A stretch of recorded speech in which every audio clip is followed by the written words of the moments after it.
Thank you, Mr. Chairman. Hard to know where to start because there's so many good places to counter-argue. First, I want to address just the common refrain from my colleagues in the Democrat Party. It's always a story without end. Right? It's always a story where we're about to tell you the plot line and a conclusion, but we never actually get there.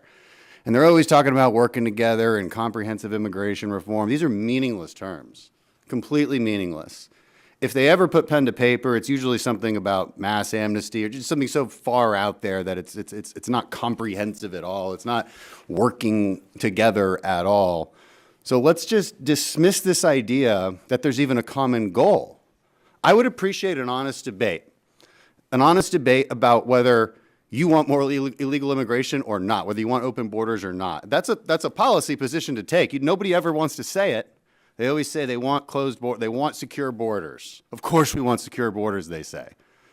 But all of the actions dictate otherwise. So let's have an honest debate about whether we should have borders or not. At least that would be honest. Mr. Nawasteh, some of the points you make about the costs. You say it's so unlikely that anyone would ever be a victim of an illegal immigrant terrorist attack. What is your point there? How is that data relevant? If we all assume you're correct and that it's extremely unlikely that any American is going to be threatened by an illegal immigrant, what's your point exactly?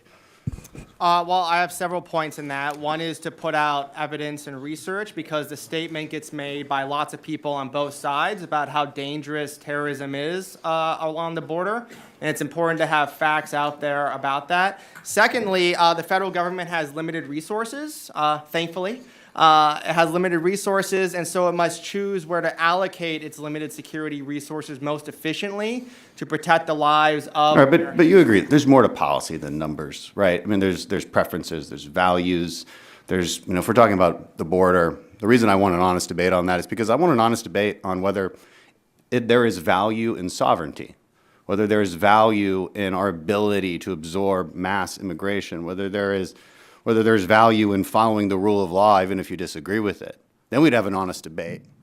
And also, speaking of dangers here, I'm just going to read you Texas DPS data. This is over the last, basically over a decade, 300,000 illegal aliens were charged with more than 500,000 criminal offenses, arrests for almost 1,000 homicide charges, 64,000 assault charges. It's not nothing. Right, it's very unlikely that I'm going to be in a car accident. It doesn't mean I don't wear a seatbelt. So when I ask what the point of the data is, I mean that in all honesty. I don't understand the point. I think one of your points might also be that most of the people coming across the border are looking for a job, right? Yes.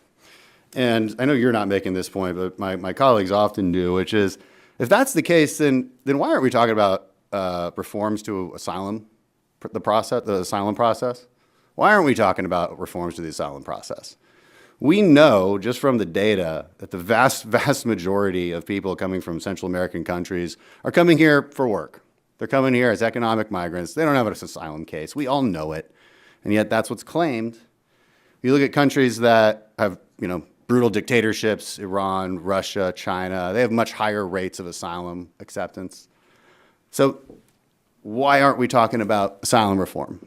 Why aren't we talking about following the processes that we have in place to keep us safe, to keep our rule of law intact?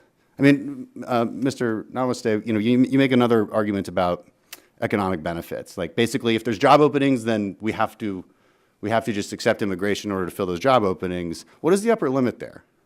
Is there a limiting principle to that?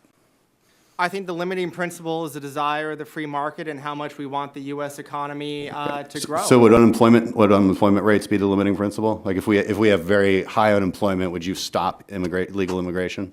Well, the way that markets work, sir, is that it would stop on its own because there'd be no labor demand for it. So if there's no jobs, these people come because Americans want to employ them primarily. And if there's nobody here who wants to hire them in the United States, then they're not going to come in the same way that it determines the flow of American citizens between states, between cities is a lot of times due to the differences. I'm sure you agree, though. It's very much in line with single variable analysis. It's like if it saves one life, let's lock down the country. And if it saves one life from COVID deaths, it's the same line of thinking. It's single variable analysis. It's not numbers. The same at all. It's numbers only, and Policy isn't made just by numbers.